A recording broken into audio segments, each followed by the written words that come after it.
Hello friend,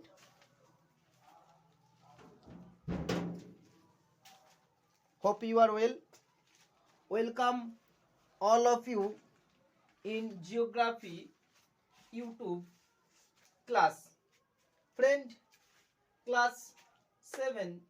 In previous class we discussed about the soil pollution and concept of soil pollution, soil fertility, soil erosion, soil quality degradation and source and causes of soil pollution. And today our topic about the soil pollution impact and mitigation. Friend, আজকে আমরা পড়ব মাটি দূষণ নিয়ে। এর আগের ক্লাসে আমরা মাটি দূষণ কি, মাটি দূষণের ধারণা, মাটি দূষণের সংজ্ঞা, মাটির গুণগত মান কি, মাটির বিভিন্ন দূষণের উৎস বা কারণ ও প্রভাব নিয়ে আলোচনা করেছিলাম। আজকে আমরা যেটা নিয়ে আলোচনা করব সেটি হলো মাটি দূষণের প্রভাব নিয়ে আলোচনা করব। ফার্স্ট তাহলে এসো, আজকের পাঠ হবে আমাদের মাটি দূষণের প্রভাব।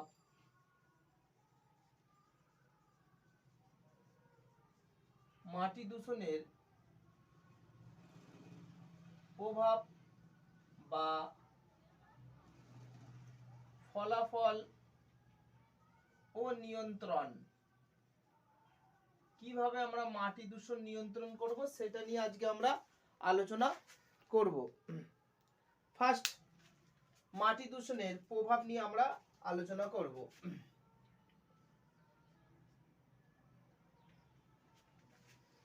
আমরা ছকের সাহায্যে উপস্থাপন করব মাটি দূষণ আমাদের কি কি করে, মাটি দূষণের প্রভাব।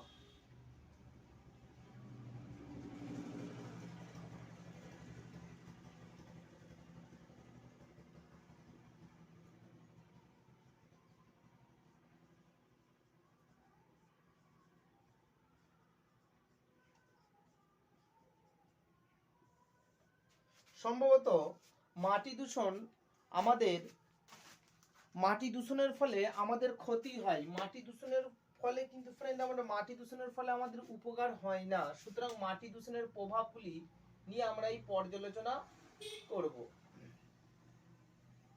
ফার্স্ট, মাটি দূষণ হলে যে প্রভাবগুলো আমাদের আসে সেইগুলো আমরা আলোচনা সাপেক্ষে লিখব। প্রথমে মাটি যদি দূষণ হয়, যেটি প্রথম আসবে সেটি হলো মাটি ক্ষয়।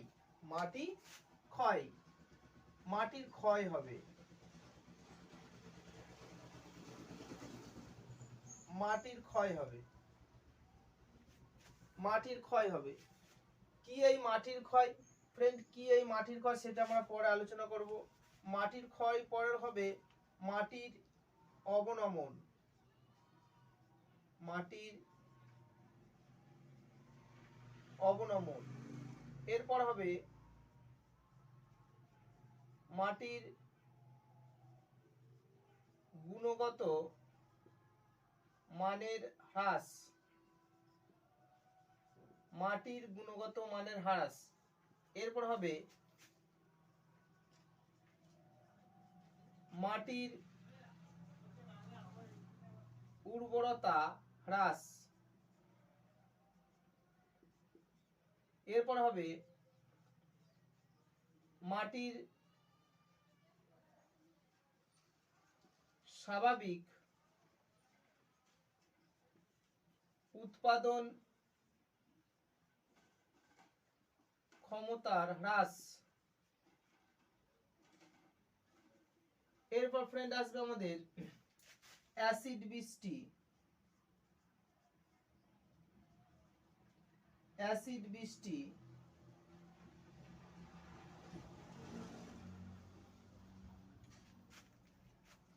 বিভিন্ন রোগের প্রাদুর্ভাব।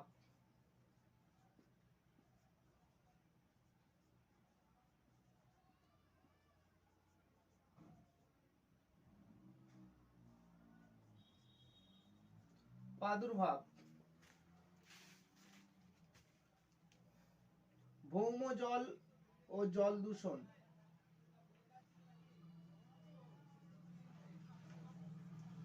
জল দূষণ। এরপর ফ্রেন্ড আমরা আরো লিখব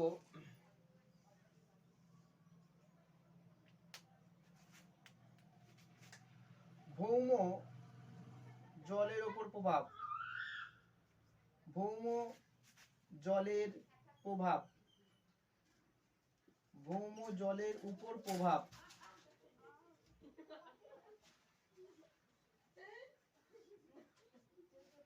ভৌম জলের উপর প্রভাব। বাস্তুতন্ত্রের উপর প্রভাব।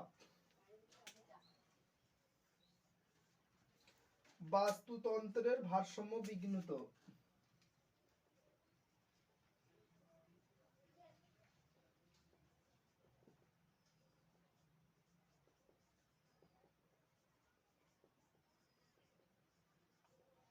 বাস্তুতন্ত্রের উপর প্রভাব। এরপর ফ্রেন্ড আরো অনেক কিছু হবে, তার মধ্যে আমরা এই কতগুলো লেখার চেষ্টা করেছি। এরপর আমরা আলোচনা সাপেক্ষে এক একটা আলোচনা করব। ফার্স্ট পয়েন্টে আসা যাক, মাটি ক্ষয় কি? মাটি ক্ষয় কি? ফ্রেন্ড মাটি ক্ষয় কি? বিভিন্ন প্রাকৃতিক ও অপ্রাকৃতিক কারণে, অর্থাৎ বিভিন্ন প্রাকৃতিক কারণ মানে অর্থাৎ কোনো জায়গায় প্রচুর পরিমাণে বৃষ্টিপাত হলো, সেই মাটিটা যে নদীর ধারের হয় বা পুকুরের পাড়ের হয় বা উপকূলবর্তী অঞ্চলের হয়, প্রচুর পরিমাণে সেখানে কি হলো, বৃষ্টিপাত হলো, বা সেখানে কোনো প্রাকৃতিক বিপর্যয়, ধস ইত্যাদি হলো বা বন্যা হলো, সেক্ষেত্রে কি হয়, এই মাটিটা ক্ষয়প্রাপ্ত হয়ে মাটির উপরে অর্থাৎ ভূপৃষ্ঠের উপরে শিলা ও খনিজ পদার্থের সমন্বয়ে গঠিত মৃত্তিকার উপরের যে একটা খড়খড়ে বা নরম যে একটা স্তর থাকে, সেটি অপসারিত হয়ে অন্যত্র চলে যায়। এর ফলে কি হয়, মাটি ক্ষয় হয়। এর ফলে কি হয়, মাটি ক্ষয় হয়। সুতরাং এই হলো মাটি ক্ষয়ের সৃষ্টি হয়। এক নম্বর গেল মাটি ক্ষয়ের সৃষ্টি হয়। 2 নম্বর, মাটি ক্ষয়ের পর এর অবনমন নিয়ে আমরা আলোচনা করব। মাটির অবনমন 2 নম্বর পয়েন্ট, মাটির অবনমন বা মৃত্তিকার অবনমন। মৃত্তিকার অবনমন কি? অর্থাৎ সাপোজ কোনো একটি অঞ্চলে কৃষি জমি আছে, কৃষি জমিটা সেখানে কর্ষণ করে বা চাষ দিয়ে রেখে দিয়েছে আলুর সময় বা অন্যান্য সময়, প্রচুর পরিমাণে বৃষ্টিপাত হলো, সেখানে বৃষ্টির জলের সাথে উপরিক্ত খনিজ লবণ সমৃদ্ধ উর্বর মৃত্তিকাটা নরম অংশটা অন্য জায়গায় অপসারিত হয়ে পুকুরে চলে গেল। এর ফলে কি হবে, মৃত্তিকার উপরে যে উর্বরতা বা মৃত্তিকার যে গুণগত মান, খনিজ লবণ সমৃদ্ধ যে পদার্থটি ছিল উপরি স্তরটি বা সোলাম স্তরটি চলে গেল। এই জৈব পদার্থ সমৃদ্ধ ও স্তরটি যখনই চলে যাবে, এর ফলে মাটির গুণগত মানের অবনমন ঘটবে, মাটির গুণগত মান হ্রাস ঘটবে, এটি বলে মাটির অবনমন। এর আগে ফ্রেন্ড আমরা বলে দিয়েছিলাম এর মাটির অবনমন, এর আগের ক্লাসে আমরা বলে দিয়েছিলাম এই মাটির অবনমন, মাটির ক্ষয় ও মাটির অবনমনের পার্থক্য। মাটির ক্ষয় কি? মাটির ক্ষয় হলো মাটির উপরি স্তরের অপসরণ। অবনমন হলো, ক্ষয় হলো মাটির উপরের নরম স্তরের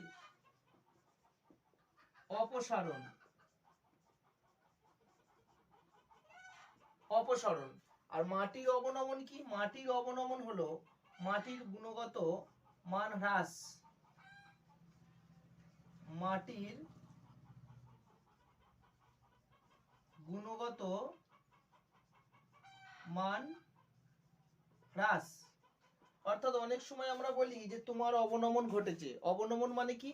অর্থাৎ কোনো একটা ব্যক্তির সাথে কোনো যদি অপ্রয়োজনীয় বা অবাঞ্ছিত পদার্থ মিশে যায় এবং তার ফলে যদি ব্যক্তিটির গুণগত মান, অর্থাৎ যে একটা স্টুডেন্টের যদি গুণগত মান, সাপোজ তুমি একটি ক্লাস 6 এ যে রেজাল্টটি করেছিলে, যদি তুমি 7 এ কোনো তোমার পরিস্থিতি যদি ঠিকই থাকে, কোনো রোগ ইত্যাদি যদি না হয়, সেক্ষেত্রে তোমার যদি নাম্বারটা কমে যায়, আমরা কি বলবো, তোমার অবনমন ঘটেছে। অর্থাৎ তোমার অবনমন ঘটেছে, অর্থাৎ তোমার গুণগত মান নষ্ট হয়েছে। ঠিক একইভাবে মাটির অবনমন হলো মাটির গুণগত মানের হ্রাস, এটা একটু মনে রাখতে হবে। এরপর 3 নম্বর আসছে মাটির গুণগত হ্রাস। এটা অনেকটা অবনমনের সাথেই আছে, মাটির গুণগত মান।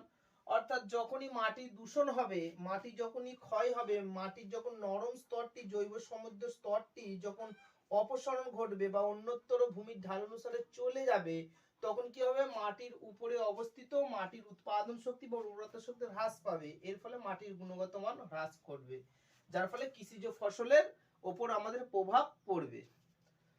তারপর ফ্রেন্ড আমরা বলেছি ভৌম জলের ওপর প্রভাব, এটা নিয়ে একটু আলোচনা করেছি। ভৌম জলের ওপর প্রভাব 4 নম্বর, ভৌম জলের ওপর প্রভাব।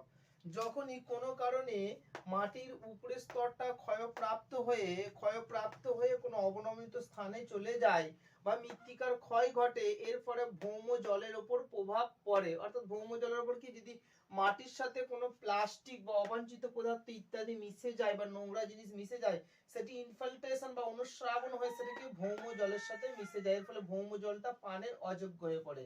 যেমন যদি সাপোজ দেখা যাবে আমাদের বাড়ির অনেক সময় যে বাড়ির যে টয়লেট আছে বা যেটা পায়খানা বলি, ইউরিনাল বলি, সেক্ষেত্রে যদি দেখা যায় পায়খানার যে আমাদের যে চেম্বার আছে সেই পাশে বা কুয়ো আছে তার পাশে কিন্তু যেগুলো মল নিক্ষিপ্ত হয়, সেখানে কিন্তু আমাদের বাড়ির সাবমার্সিবল বসানো হয় না, সাবমার্সিবল বসানো হয় অনেকটা টয়লেট থেকে দূরবর্তী স্থানে, যাতে করে কি দেখা যায় ভৌম জলের উপর একটা প্রভাব না পড়ে। সুতরাং এই মাটি কিন্তু দূষণ করলে বা ক্ষয় ঘটলেও কিন্তু সেটা ভৌম জলের উপর প্রভাব পড়ে।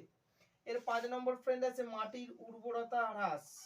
মাটির উর্বরতা হ্রাস, এই মাটির উর্বরতা হ্রাস কি, অর্থাৎ কৃষি প্রধান অঞ্চলে বা যে সমস্ত অঞ্চলের মৃত্তিকা অনেক নরম বা জৈব পদার্থ সমৃদ্ধ মৃত্তিকা, বিশেষ করে এ ও বি স্তরকে বলা হয় সোলাম মৃত্তিকা, যাকে বলা হয় একত্রে বলা হয় ও স্তর, অর্থাৎ মৃত্তিকার উপরের স্তরে যে জৈব এবং খনিজ পদার্থ সমৃদ্ধ মৃত্তিকা থাকে, যেটি যদি যদি কোনো কারণে সেটি অপসারিত অন্যত্রে চলে যায়, তাহলে কি হবে, মাটির উপরের যে খনিজ সমৃদ্ধ জৈব সমৃদ্ধ মৃত্তিকা ছিল তার উর্বরতা শক্তির হ্রাস ঘটবে। যখনই মৃত্তিকার নরম অংশটা অন্য জায়গায় চলে যাবে, নরম অংশটি আমাদের কি আছে, জৈব এবং অজৈব এবং বিভিন্ন খনিজ পদার্থের মিশ্রণ আছে, এর ফলে মাটির উর্বরতা হ্রাস পাবে, এর ফলে কৃষিজ উৎপাদন উপর প্রভাব পড়বে, যার ফলাফল হবে কৃষিজ উৎপাদন ব্যাহত হবে। কৃষিজ উৎপাদন ব্যাঘাত ঘটবে, কৃষিজ উৎপাদন ব্যাঘাত ঘটবে। এরপর আচ্ছা ফ্রেন্ড উৎপাদনে চলে গেল, উৎপাদনে চলে যাওয়ার পর এরপর 6 নম্বর আমাদের আবার আসবে মাটির স্বাভাবিক উৎপাদন ক্ষমতার হ্রাস। অর্থাৎ যখনই মৃত্তিকার উপরি স্তরের নরম মৃত্তিকা, অর্থাৎ যখনই মৃত্তিকার নরম জৈব অজৈব খনিজ পদার্থ সমৃদ্ধ মৃত্তিকার স্তরটি অন্যত্র অপসারিত হবে বা কোনো কারণে রাসায়নিক সার অতিরিক্ত দেওয়ার ফলে কি হবে, মাটির উর্বরতা শক্তি হ্রাস পাবে, এবং এর ফলে যখনই উর্বরতা শক্তি হ্রাস পাবে মাটির উৎপাদন ক্ষমতাও নষ্ট হয়ে যাবে, জমিটি কিসে পরিণত হবে, বন্ধাত্ম বা বন্ধা জমিতে পরিণত হবে। এটাও কিন্তু কৃষিজ জমির ওপর কিন্তু প্রভাব বিস্তার করে, এটাও পরোক্ষভাবে কৃষিজ জমির ওপর কিন্তু আমাদের প্রভাব বিস্তার করে। এরপর ফ্রেন্ড আমাদের আসবে অ্যাসিড বৃষ্টি, বাস্তুতন্ত্রের ওপর প্রভাবে, বাস্তুতন্ত্রের ওপর কি প্রভাব ফেলে, 7 নম্বর বাস্তুতন্ত্রের ওপর কি প্রভাব ফেলে। সাপোজ কোন একটি অঞ্চলে, যে সমস্ত অঞ্চলে কৃষিজ মৃত্তিকা, যেখানে আমাদের মৃত্তিকার উর্বরতা শক্তিটা বেশি ছিল, সেখানে ফসল হতো, সেই ফসলের উপর নির্ভর করে অনেক কীট পোকা মাকড় ইত্যাদি ছোট ছোট জীবাণু বা বড় জীবাণু নির্ভর করে সেখানে বেঁচে থাকতো, বা সেখানে কেঁচো ওখানে পড়ে থাকতো, কেঁচোকে আমাদের চাষির বন্ধু বলা হয়। সুতরাং এই ধরনের যখনই মৃত্তিকাটা ক্ষয় হবে বা কোনো কোনো অঞ্চলে যদি প্লাস্টিক দূষণ হয় বা কোনো মাটির ওপরে যদি কোনো প্লাস্টিক কভার বা মাটির উপর গরম জল দিয়ে হয় বা মাটির উপর যদি শিল্প বর্জ্য পদার্থ নিক্ষিপ্ত হয়, তার ফলে কি হবে, মাটির ভিতরে যে ছোট ছোট পোকা ব্যাকটেরিয়া ভাইরাস জীবাণু সে উপকারী হতে পারে বা অপকারী বা ধ্বংসকারী হতে পারে, এর ফলে কি হবে, স্থায়ীভাবে বাস্তুতন্ত্রের উপর প্রভাব পড়ে, বাস্তুতন্ত্রে বিঘ্নিত হবে, বাস্তুতন্ত্রের ভারসাম্য বিঘ্নিত হবে। এরপর ফ্রেন্ড আছে অ্যাসিড বৃষ্টি। এই অ্যাসিড বৃষ্টিটা কি, যদিও মাটি দূষণের সঙ্গে এটি সরাসরি যুক্ত নয়, কিন্তু এর ইম্প্যাক্টটা অনেকটাই পড়ে এই অ্যাসিড বৃষ্টিতে। অ্যাসিড বৃষ্টির ক্ষেত্রে কি দেখা যায়, অর্থাৎ আমরা মৃত্তিকায় যে বিভিন্ন রাসায়নিক সার ইত্যাদি প্রয়োগ করি, সেই রাসায়নিক সারগুলোর মধ্যে রাসায়নিক সার নিয়োগ করে থাকে, সেই রাসায়নিক সারগুলোর মধ্যে অনেকটা সালফার থাকে, নাইট্রোজেন থাকে ইত্যাদি থাকে। এই অ্যাসিড বৃষ্টির সঙ্গে আবার দেখা যায় যে আমাদের মোটর গাড়ি, যে বিভিন্ন যে মোটর গাড়ি bus lorry tractor hand tractor ইত্যাদি যে বিভিন্ন মোটর ভেহিকেলস চলাচল করে, সেইগুলো কি হয়, ডিজেল বা কেরোসিন বলো বা পেট্রোল বলো ইত্যাদিতে চালিত হয়, এর ফলে সেখানে যে দূষণ সৃষ্টি হয়, অর্থাৎ যে আমাদের কার্বন মনোঅক্সাইড বা কার্বন ডাই অক্সাইড বের হয় ধোঁয়া রূপে, সেই ধোঁয়াটা এবং কার্বন ডাই অক্সাইড সেটি বাতাসে sulphur die oxide, nitrogen, carbon die oxide এর একত্রিত বিক্রিয়া করে কি হয়, অ্যাসিড বৃষ্টি সৃষ্টি করে। এই অ্যাসিড বৃষ্টি যখনই মাটিতে পড়ে তার ফলে মাটির গুণগত মান বা উর্বরতা শক্তির হ্রাস পায়, উৎপাদন ক্ষমতা কমে যায় এবং মাটির গুণগত মানের কম হয়ে যায়, ফলে মাটির অবনমন ঘটে। আবার একবার বলছি, যখনই আমাদের অ্যাসিড যখনই আমরা কৃষিতে বিভিন্ন রাসায়নিক সার নিক্ষিপ্ত করি তার সাথে বিভিন্ন সালফার থাকে, সালফার ডাই অক্সাইড থাকে ইত্যাদি, বা সালফার অ্যাসিড থাকে। আবার অন্যদিকে যে আমাদের বিভিন্ন মোটর গাড়ি যেগুলো আছে, যেগুলো বাস, লরি, ট্রাক্টর ইত্যাদি থেকে ধোঁয়া নির্গত হয়, সেই ধোঁয়ার সাথে বিভিন্ন আমাদের বিষাক্ত gas carbon die oxide, carbon monoxide থাকে। এই কার্বন ডাই অক্সাইড বাতাসে নাইট্রোজেন এবং সালফার ডাই অক্সাইডের সাথে বিক্রিয়া করে অ্যাসিড উৎপাদন করে। এই অ্যাসিড বৃষ্টিটাই যখন এই অ্যাসিড থাকে বাতাসে, সেগুলো জলীয় বাষ্প বা মেঘের সাথে মিশে যায়, এর ফলে যেই বৃষ্টিপাত হয় সেটি অ্যাসিড বৃষ্টি হয়। এই অ্যাসিড বৃষ্টিতে যখনই ভূমিতে বা মাটিতে নিক্ষিপ্ত হবে তখনই এর ফলে কি হবে, যে মাটির উর্বরতা কমে যাবে, মাটির ক্ষমতার স্বাভাবিক উৎপাদন ক্ষমতা কমে যাবে, এর ফলে মাটির গুণগত মানের হ্রাস ঘটবে, সর্বোপরি মাটির অবনমন ঘটবে এবং যার ফলে মাটির ক্ষয় হবে এবং সর্বোপরি মাটি দূষণের প্রভাব সৃষ্টি করবে। এই অ্যাসিড বৃষ্টির উপর কথিত আছে যে আমাদের যে তাজমহল আছে, সেই অ্যাসিড বৃষ্টির ফলে আমাদের তাজমহল কিন্তু রংটা ক্ষতিগ্রস্ত হচ্ছে। এরপর 9 নম্বর আছে আমাদের বিভিন্ন রোগের প্রভাব, বিভিন্ন রোগের প্রাদুর্ভাব বা বিভিন্ন রোগের সৃষ্টি। অর্থাৎ অ্যাসিড বৃষ্টির ফলে আমাদের বিভিন্ন ধরনের পরোক্ষ বা প্রত্যক্ষভাবে রোগের সৃষ্টি হতে পারে। যেমন আমরা জল দূষণের ফলে কলেরা, ম্যালেরিয়া ইত্যাদি করেছি, এর ফলে বিভিন্ন আমাদের মাটি দূষণ হলে সেখানে বিভিন্ন ধরনের পারদ দূষণের ফলে যে রোগগুলো হয়, জল দূষণের ফলে এখানেও দূষণ হতে পারে, এই ধরনের বিভিন্ন রোগের সৃষ্টি হতে পারে। যেমন এক্ষেত্রে বলা যেতে পারে যে এখানে ম্যালেরিয়া বলো, টাইফয়েড বলো, এই রোগগুলো সরাসরি না হলেও কিন্তু এরা পরোক্ষভাবে কিন্তু এরা আমাদের বিভিন্ন রোগের সৃষ্টি করতে পারে। সুতরাং ছোট বড় বিভিন্ন রোগের সৃষ্টি করতে পারে। এরপর আসবে আমাদের সর্বোপরি জল দূষণ হতে পারে। জল দূষণ আমাদের কিভাবে সৃষ্টি করে, মাটি দূষণ, জল দূষণ কিভাবে সৃষ্টি করে। অর্থাৎ যখনই একটা মাটি ক্ষয় ঘটবে এবং নরম অংশটা অন্যত্র সরে যাবে, বা বৃষ্টির জলের সাথে যেটি কোনো জলাশয় বা হ্রদ, পুকুর ইত্যাদি বা নদ নদীতে প্রবেশ করবে, তখন কি হবে, সেই নদ নদী বলো, জলাশয় বলো ইত্যাদির গভীরতা, সেই জলাশয়ের গভীরতা বা নদীর গভীরতা কমিয়ে দেবে, নদীতে বন্যা আসবে এবং জলের সাথে এই সমস্ত মাটিগুলো মিশে যাওয়ার ফলে জলের যে স্বাভাবিক রং, সেই রংটাকে নষ্ট করবে, জলেরও গুণগত মান নষ্ট করবে, যার ফলে জল দূষণেও মৃত্তিকা দূষণের একটি প্রভাব আছে। এছাড়া কিছু যে উৎপাদনের উপর প্রভাব ফেলে, যেটা আমি তোমাদের বলে দিলাম। এরপর ফ্রেন্ড আসবে এই যে নিয়ন্ত্রণ কি করা যেতে পারে, নিয়ন্ত্রণ নিয়ে আমরা ফ্রেন্ড আলোচনা করব। তাহলে এসো আমরা নিয়ন্ত্রণ নিয়ে আলোচনা করি। ফ্রেন্ড এবার আমরা আসবো মাটি দূষণ নিয়ন্ত্রণ বা প্রতিরোধের উপায়। মাটি দূষণের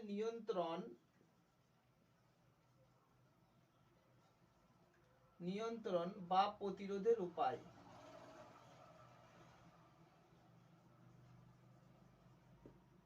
প্রতিরোধের উপায়।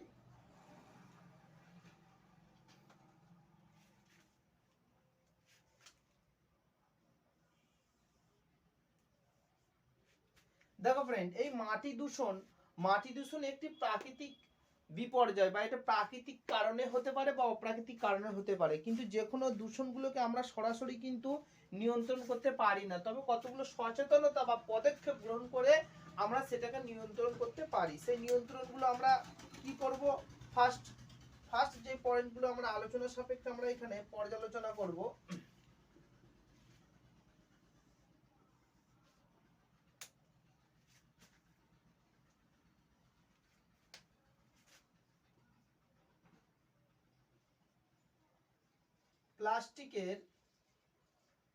প্লাস্টিকের ব্যবহার হ্রাস, অর্থাৎ ফ্রেন্ড প্লাস্টিকের ব্যবহার কমাতে হবে। প্লাস্টিকের ব্যবহার কমাতে হবে। 2 নম্বর,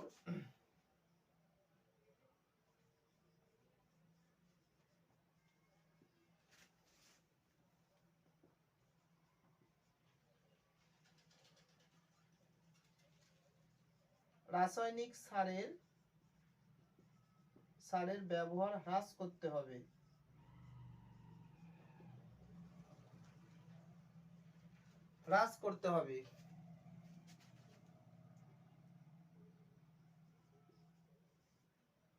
নদী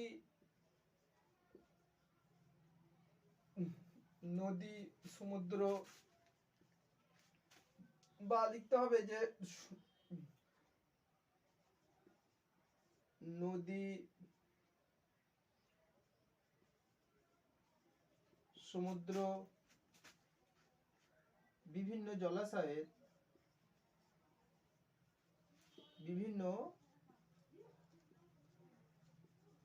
জলাশয়ের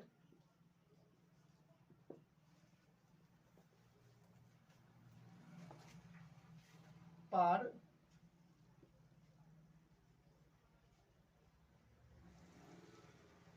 কংক্রিট নির্মাণ, বৃক্ষরোপণ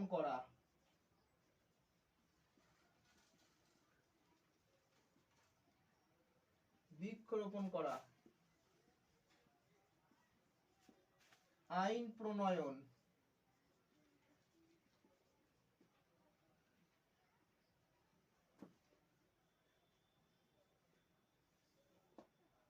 সরকারি আইন,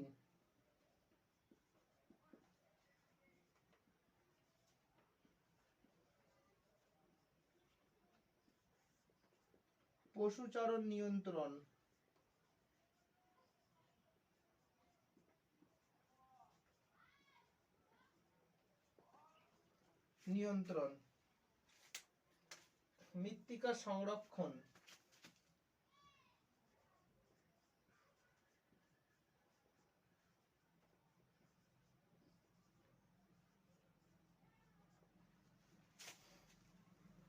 মৃত্তিকা সংরক্ষণ, জনসচেতনতা,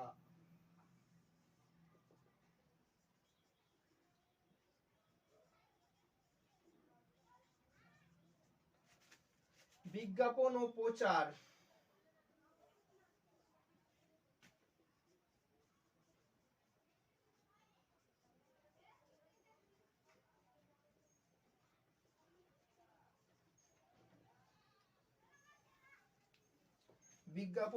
দেখো মোটামুটি ফ্রেন্ড এইগুলো আমরা পয়েন্টগুলো উপস্থাপন করার চেষ্টা করেছি। ফার্স্ট পয়েন্ট আমরা বলেছি প্লাস্টিকের ব্যবহার হ্রাস, অর্থাৎ আধুনিক যে সভ্যতা যাকে আমাদের প্লাস্টিকের যুগ বলছি, এই প্লাস্টিকের ব্যবহার কিন্তু কমাতে হবে। আইদার এটা আইন করে হোক বা আমাদের সচেতনতার মাধ্যমে প্লাস্টিকের ব্যবহার কমাতে হবে। যদি প্লাস্টিকের ব্যবহার না কমা যেতে পারে কিন্তু আমরা মাটি দূষণ প্রতিরোধ করতে পারবো না।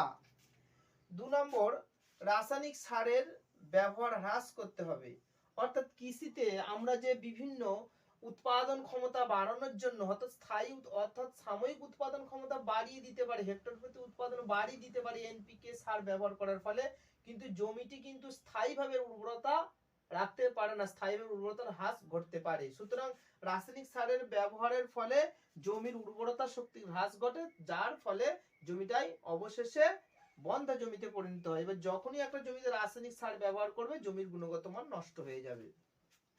এরপর ফ্রেন্ড 3 নম্বর আমরা এখানে উপস্থাপন করেছি যে নদী বা সমুদ্র বা বিভিন্ন জলাশয়ের পার বা উপকূলবর্তী অঞ্চল কংক্রিট নির্মাণ, অর্থাৎ অনেক সময় দেখবে তোমরা গঙ্গা বলো বা অন্যান্য নদী বা সমুদ্রের ধারে, দীঘার ধারে দেখলে বোঝা যাবে ভালো করে যে সেখানকার মাটি ক্ষয়টাকে প্রতিরোধ করার জন্য, যাতে করে উপকূলের যে ঝড় বা স্রোত বা উপকূলের যে স্রোতগুলো যাতে আঘাত না করতে পারে, সেগুলো কি হয় কংক্রিট বা পাথর দিয়ে সেগুলো ঘেরা আছে, কংক্রিট বা পাথর দিয়ে সেগুলিকে কি করা বাঁধানো আছে। সুতরাং নদী সমুদ্র বিভিন্ন জলাশয়ের উপকূলবর্তী বা পাড়গুলি কংক্রিট বা পাথর দিয়ে বাঁধাতে হবে বা নির্মাণ দিতে হবে বা কংক্রিট নির্মাণ করতে হবে। এরপর আমাদের বলতে হবে মৃত্তিকা সংরক্ষণ। ফ্রেন্ড, এই মৃত্তিকা সংরক্ষণ কি?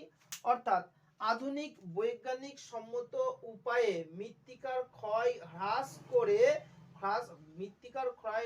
করে মৃত্তিকার অবনমনকে রুখে দেওয়ার পদ্ধতি হলো মৃত্তিকা সংরক্ষণ। সুতরাং মৃত্তিকাকে সংরক্ষণ করার ব্যবস্থা করতে হবে। এবারে পরের ক্লাসে তোমরা আরো জানবে মৃত্তিকা সংরক্ষণের উপায়।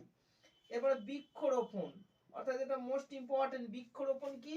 অর্থাৎ আমাদের যতদূর সম্ভব আমাদের পতিত জমিতে বলো বা নদীর দুই ধারে, সমুদ্রের ধারে, বিভিন্ন জলাশয়ের ধারে, রাস্তার ধারে অতিরিক্ত বৃক্ষরোপণ করতে হবে।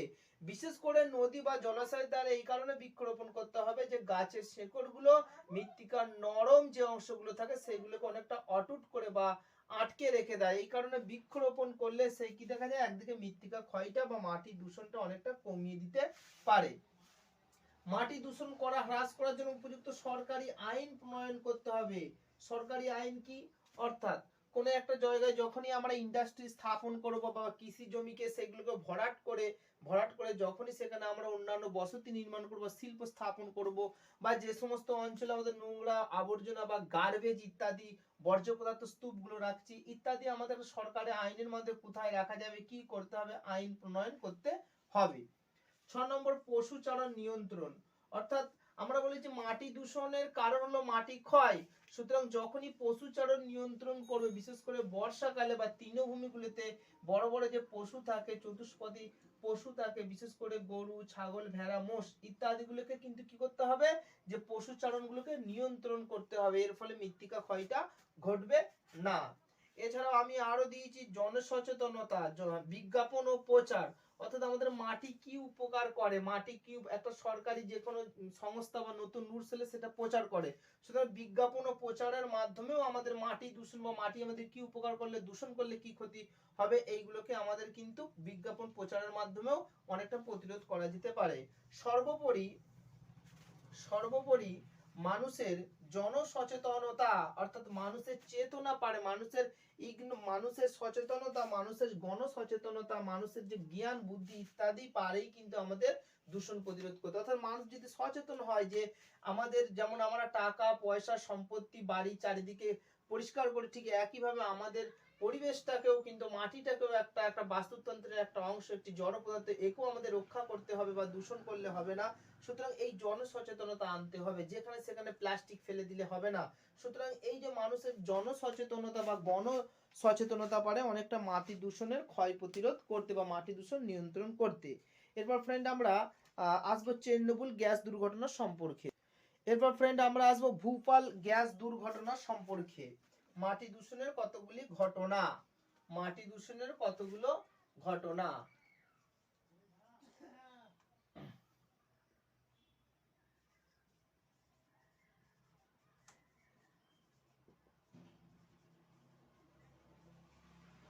মাটি দূষণের ঘটনা। ফার্স্ট, ভূপাল গ্যাস দুর্ঘটনা। ভূপাল গ্যাস দুর্ঘটনা। 2 নম্বর আমরা আসবো চেরনোবিল গ্যাস দুর্ঘটনা।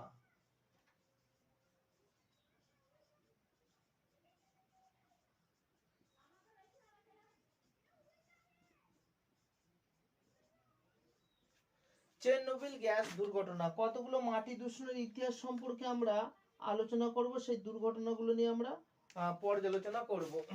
ফার্স্ট আমরা যেটা বলেছি ভূপাল গ্যাস দুর্ঘটনা। এই ভূপাল গ্যাস দুর্ঘটনার ইতিহাসটা কি? এটি ভারতে হয়। এই ভূপাল গ্যাস দুর্ঘটনাটি ফ্রেন্ড ভারতে হয়। কত সালে হয়? 1984 সালে। 1984 সালে 1984 সালে ভারতের মধ্যপ্রদেশ রাজ্যের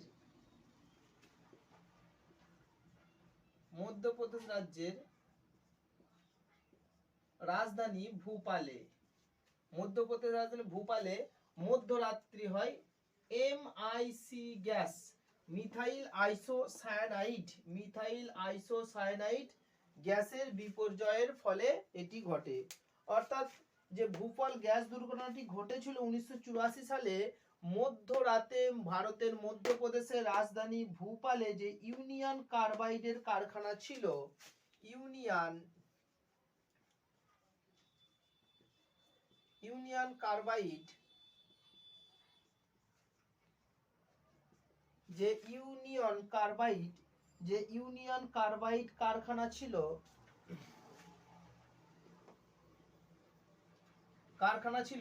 সেই কারখানার পাইপ লিক হয়ে যাওয়ার পরে অতি বিষাক্ত MIC বা মিথাইল আইসোসায়ানাইড গ্যাস বাতাসে মিশে যায়।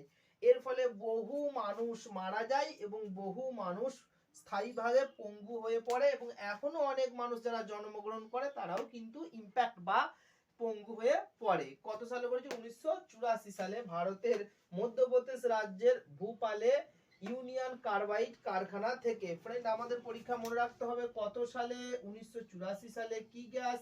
MIC। কোথায়? ভোপালে। কি গ্যাস ছিল? কি কারখানা ছিল? Union carbide. প্রভাব কি হয়েছিল সেটা জানতে হবে। এর ফলে মানুষ মারা যায়, মানুষের মৃত্যু হয়, মানুষের মৃত্যু হয় ও পঙ্গু হয়, ও পঙ্গু হয়। এরপর ফ্রেন্ড আমরা আসবো চেরনোবিল গ্যাস দুর্ঘটনা। এই চেরনোবিল গ্যাস দুর্ঘটনা নিয়ে আমরা আলোচনা করব। কি এই চেরনোবিল গ্যাস দুর্ঘটনা? দেখো,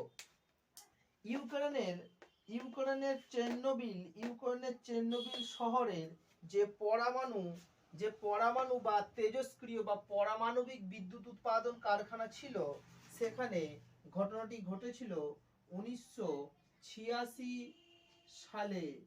গ্যাসটির নাম ছিল চেরনোবিল। জায়গাটার নাম চেরনোবিল গ্যাস দুর্ঘটনা। কোথায় হয়েছিল? ইউক্রেন।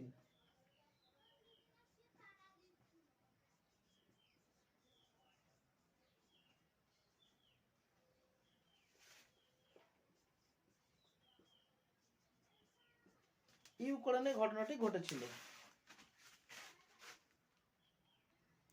চেরনোবিল গ্যাস দুর্ঘটনা, অর্থাৎ 1986 সালে ইউক্রেনে এই ঘটনাটি ঘটেছিল। ইউক্রেনের চেরনোবিল গ্যাস দুর্ঘটনা। এর ফলেও পারমাণবিক যে বিদ্যুৎ কেন্দ্র থেকে এটি ঘটনাটি ঘটেছিল।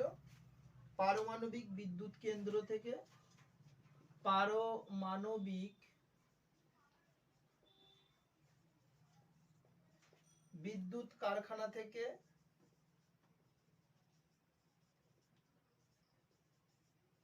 থেকে বহু মানুষ মারা যায় এবং অনেক মানুষ পঙ্গু হয়ে পড়ে, এবং এখনো অনেক মানুষ কিন্তু পঙ্গু হয়। এরপর ফ্রেন্ড আসবে আমাদের জাপানের ফুকুশিমা দুর্ঘটনা। জাপানের ফুকুশিমা দুর্ঘটনা।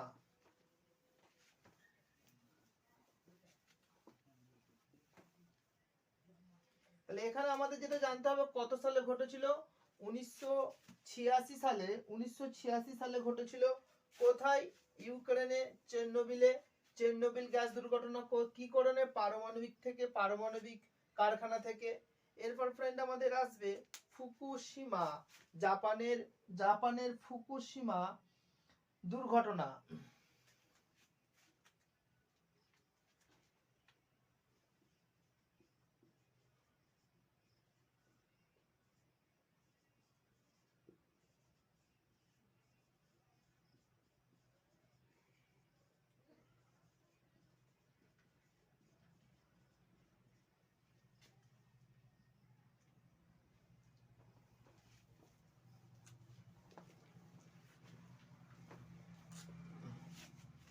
দেখো, এই ফুকুশিমা বা জাপানের ফুকুশিমা ডাইসিটা কি?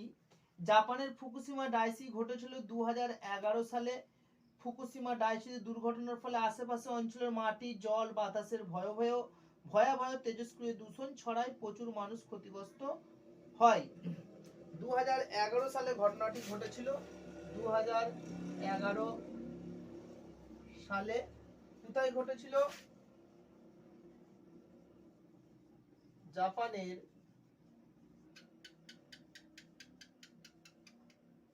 ফুকুশিমা ডাইচি। কি করে ঘটেছিল?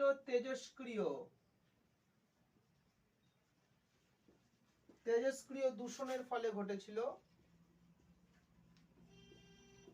দূষণের ফলে প্রভাব কি কি হয়েছিল? জল, মাটি, বায়ু দূষিত হয়ে পড়েছিল। জল, মাটি, বায়ু দূষিত হয়ে পড়েছিল। মানুষের মৃত্যু ঘটেছিল, মানুষের মৃত্যু ও ক্ষতিগ্রস্ত হয়েছিল।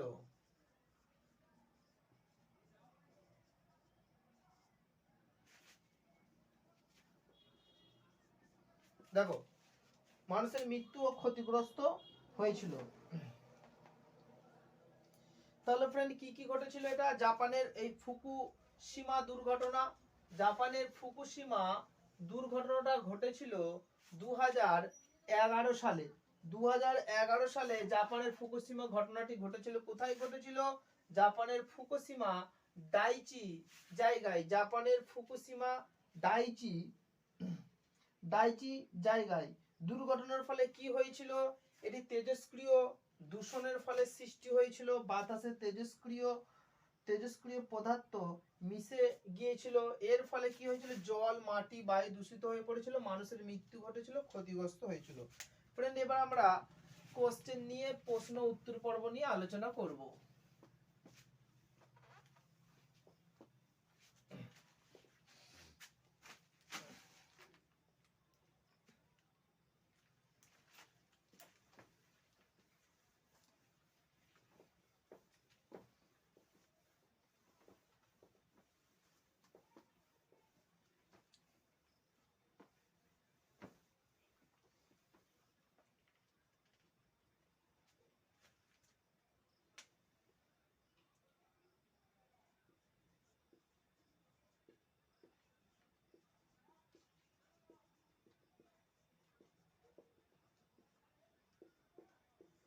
প্রশ্ন উত্তর পর্ব। ফার্স্ট কোশ্চেন, মাটি দূষণের প্রভাব বা ফলাফল লেখো। 3 নম্বরের পরীক্ষায় কোশ্চেনটি আসতে পারে, অথবা 2 নম্বরেও কিন্তু আসতে পারে, দুটি আসতে পারে, 2 অথবা 3। 2 নম্বরে এলে দুটি আসবে, কারণ যে বা মাটি দূষণের দুটি প্রভাব লেখো, 2 অথবা 3। একইভাবে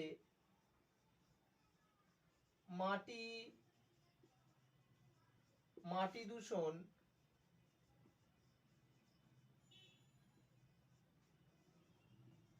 প্রতিরোধের বা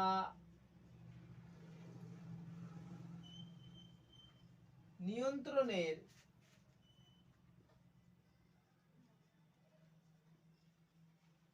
উপায়গুলি কি কি? 2ও আসতে পারে ফ্রেন্ড, 3ও আসতে পারে। মাটি দূষণের প্রতিরোধের বা নিয়ন্ত্রণের উপায়গুলি কি কি?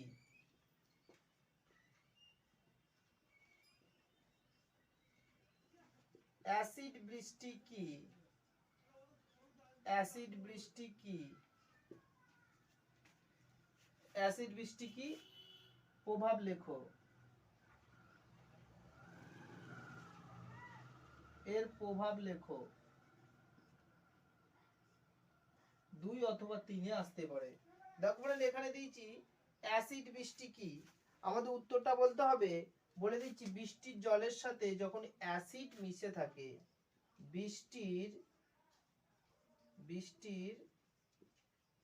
জলের সাথে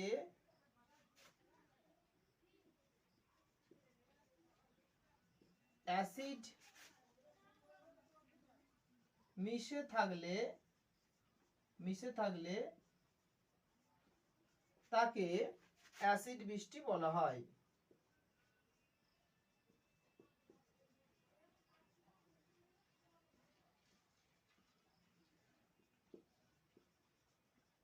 দেখো ফ্রেন্ড, দিচ্ছি অ্যাসিড বৃষ্টি কি? যদি বৃষ্টির জলের সাথে অ্যাসিড মিশে থাকে, তাকে অ্যাসিড বৃষ্টি বলা হয়। এর প্রভাব কি? প্রভাব হলো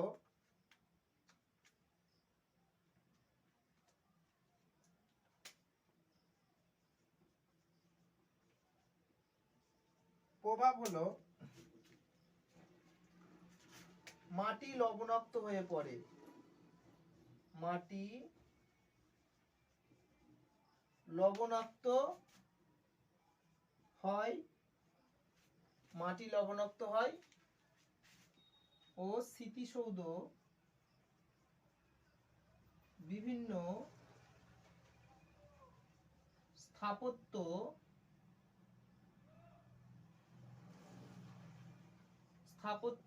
স্মৃতিসৌধ ক্ষতিগ্রস্ত হয়। যেমন এখানে লিখে দিতে পারি আমি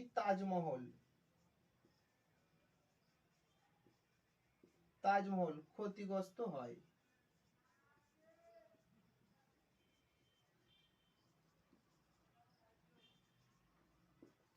হয় যে মাটি লবণাক্ত হয়, বিভিন্ন স্থাপত্য স্মৃতিসৌধ যেমন তাজমহল ক্ষতিগ্রস্ত হয়।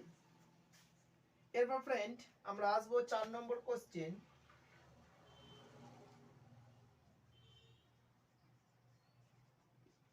চেরনোবিল গ্যাস দুর্ঘটনা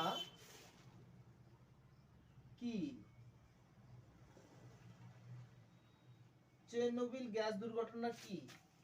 2 নম্বর, চেরনোবিল গ্যাস দুর্ঘটনা কি? তোমায় লিখতে হবে 1986 সালে ইউক্রেনে যে দুর্ঘটনা হয়েছিল তাকে চেরনোবিল গ্যাস দুর্ঘটনা বলে।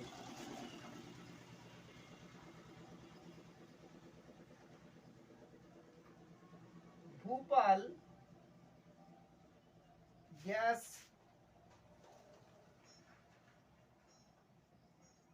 দুর্ঘটনা কি? তার সাথে লেখো ফলাফল, লেখো এদের কবে হয়েছিল, কত সালে হয়েছিল, এটা পরে লিখবে 2 নম্বরের। ভোপাল গ্যাস দুর্ঘটনা কি? 1984 সালে ভারতের মধ্যপ্রদেশের রাজধানী ভোপালে মধ্যরাতে যে ইউনিয়ন কার্বাইড গ্যাস দুর্ঘটনা ঘটেছিল তাকে ভোপাল গ্যাস দুর্ঘটনা বলেছিল।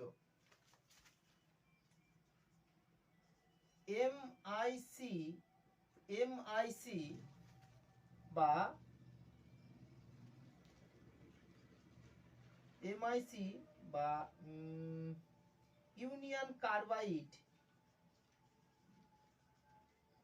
ইউনিয়ন কার্বাইড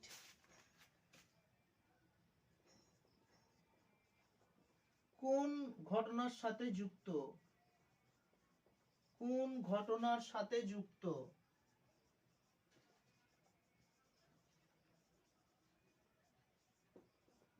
দেখো ফ্রেন্ড এখানে দিয়ে দিয়েছি এমআইসি বা ইউনিয়ন কার্বাইড কোন ঘটনার সাথে যুক্ত। আমাদের বলতে হবে এটি ভোপাল গ্যাস দুর্ঘটনার সাথে যুক্ত। এর উত্তরটা হবে ভোপাল গ্যাস দুর্ঘটনার সাথে যুক্ত।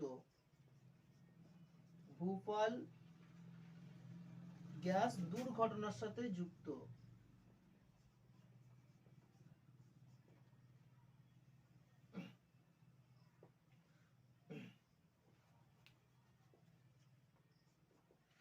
এরপর 7 নম্বর কোশ্চেন।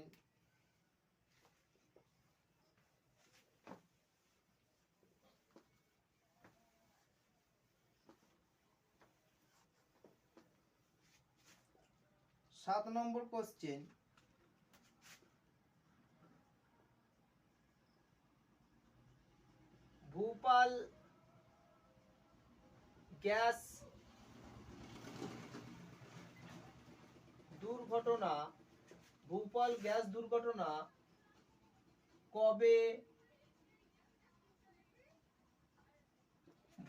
গ্যাস দুর্ঘটনা কবে কোথায় হয়েছিল? Next question friend, Bhopal gas দুর্ঘটনা কবে কোথায় হয়েছিল? This is the most important question all of you, যে ভোপাল গ্যাস দুর্ঘটনা কবে কোথায় হয়েছিল? আমাদের আনসারটি হবে ভোপাল গ্যাস দুর্ঘটনা 1984 সালে ভারতের মধ্যপ্রদেশের রাজ্যের ভোপালে মধ্যরাতে হয়েছিল। নেক্সট কোশ্চেন ফ্রেন্ড, এটা 2 নম্বরের জন্য আসতে পারে, ভোপাল গ্যাস দুর্ঘটনা কবে কোথায় হয়েছিল। এছাড়া তোমরা যখন হায়ার ক্লাসে উঠবে ভোপাল গ্যাস দুর্ঘটনার ইতিহাসটা তোমরা আরো পড়বে। Next question serial number 8, Chernobyl gas দুর্ঘটনা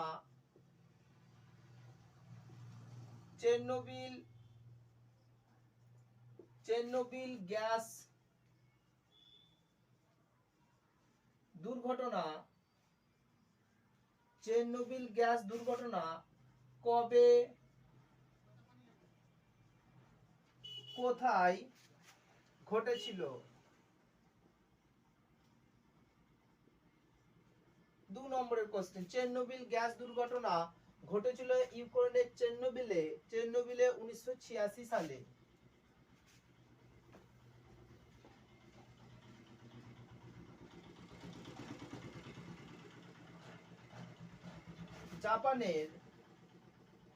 জাপানের ফুকুশিমা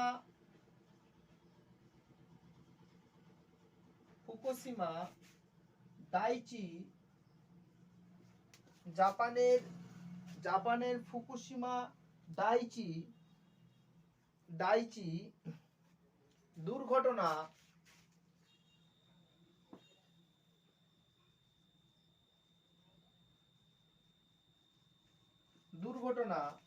কবে কোথায় ঘটেছিল? কবে কোথায়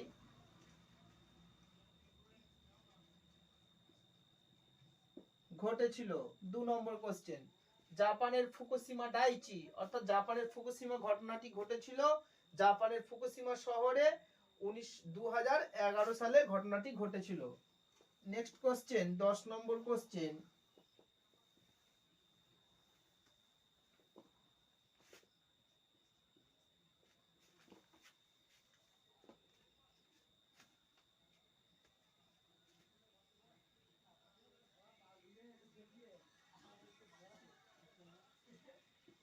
ভোপাল গ্যাস দুর্ঘটনার প্রভাব লেখো। 2 নম্বর কোশ্চেন, ভোপাল গ্যাস দুর্ঘটনার প্রভাব লেখো। এর ফলে কি হয়েছিল? অনেক মানুষ এবং পশু পাখির মৃত্যু ঘটেছিল এবং অনেক মানুষ পঙ্গু হয়ে পড়েছিল। সো ফ্রেন্ড, এই গেল আজকে আমাদের তোমাদের পার্ট একক soil pollution and it effect নিয়ে আজকে আমরা আলোচনা করলাম। এখানে আমাদের আলোচনাটা শেষ হলো। অর্থাৎ তোমাদের এই অধ্যায়ের মাটি দূষণের প্রভাব ও ফলাফল নিয়ন্ত্রণের মাধ্যমে আজকে তোমাদের মাটি দূষণ অধ্যায়টি শেষ হলো। এরপরে আমরা নতুন একটি অধ্যায় বা অন্য কিছু অধ্যায় নিয়ে আমরা আলোচনা করব। তোমরা সবাই সুস্থ থেকো, ভালো থেকো, ধন্যবাদ।